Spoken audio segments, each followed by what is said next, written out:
Now, is there anybody out there willing to put the diss on the New York Jets? I'm going to say for the first time, this was one of the most entertaining games I've seen the Jets play all season. And Justin Fields wasn't playing quarterback. It, however, was in fact by a guy by the name of Brady Cook, whom we have heard of. But he did throw 3 interceptions against a Jacksonville defense that allowed 284 yards total to the Jets, but they gave up 20 points. To a team that has arguably a guy who has been resurrected over the last couple of weeks in Trevor Lawrence, who went out there, who looked like part of the number 1 overall pick that the Jaguars suspected they were getting when they drafted him. He went 20 of 32, 330 yards, 5 touchdowns, no interceptions. But here's an important statistic. 0 sacks on the day. Many people have said, when this guy gets protection, he's really good. Oh, should I say Lawrence had 6 total touchdowns in this game?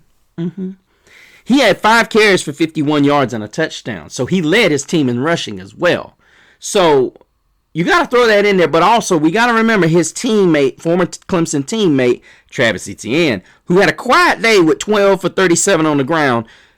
You take away Lawrence's rushing yards, the Jets were actually pretty stout, which I didn't understand what made it so much surprising when Steve Wilkes got let go of the day before because of this defense. I get it. They gave up 438 yards, but 108 yards on the ground. I mean, you got to stop something. You can't stop everything, especially when you deplete that defense. So I don't understand what Aaron Glenn was thinking when he got rid of Wilkes, unless there's some differentiation of opinions or whatever the case may be. But I looked at the Jaguars and I said Etienne, who had 3 grabs for 73 yards and 3 touchdowns, was pretty remarkable in this game, the way he scooted. Especially for a running back, when you get 3 grabs and 3 of them go for touchdowns. That's I don't want to say that's bad, but that's not absolutely knocking your shoes off. Big news for Jacksonville as they lose their backup running back, Bashal Tootin, rookie, who also had a touchdown grab out of the backfield. I think they said it was a broken finger or something. He's going to be out. Maybe worse than that, but that's what my initial report was.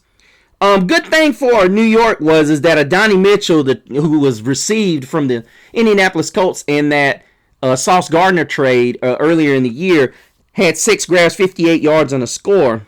Isaiah Williams had 6 for 53. John Mechie 4 for 25. So I think it's pretty obvious where the Jets need to go in all this. I think ultimately the Jets don't need to reach. They've got all this draft capital. To me, there's not a quarterback in this draft that is going to be that guy that is just going to come in and not only be the Jackson Dart of this year's draft. Of course, I was a little bit wrong about Jackson Dart, although I did say I liked the kid to be a 2nd or 3rd rounder. I didn't think he would be an NFL starter year 1. So he has the attitude for New York City, and I think the most important thing is when you draft a quarterback, you got to have a guy that can handle the New York market. I don't see one in this draft, you guys. I don't see one that's going to be able to just put throws behind him. Maybe in next year's draft I do, and I think you guys know who I'm talking about. You need an even-keeled guy. So if I'm New York, I'm saying, okay, let's get us another guy and move forward. Now, I know I'm getting ahead of myself, but ultimately that's where it is. But the Jacksonville Jaguars continue to win and ultimately pushing themselves into that battle with the Indianapolis Colts, who are in a fast free fall. And given the fact that Daniel Jones was hurt last week, they're definitely going to need the Jaguars to lose. And that doesn't look like that's going to happen anytime soon.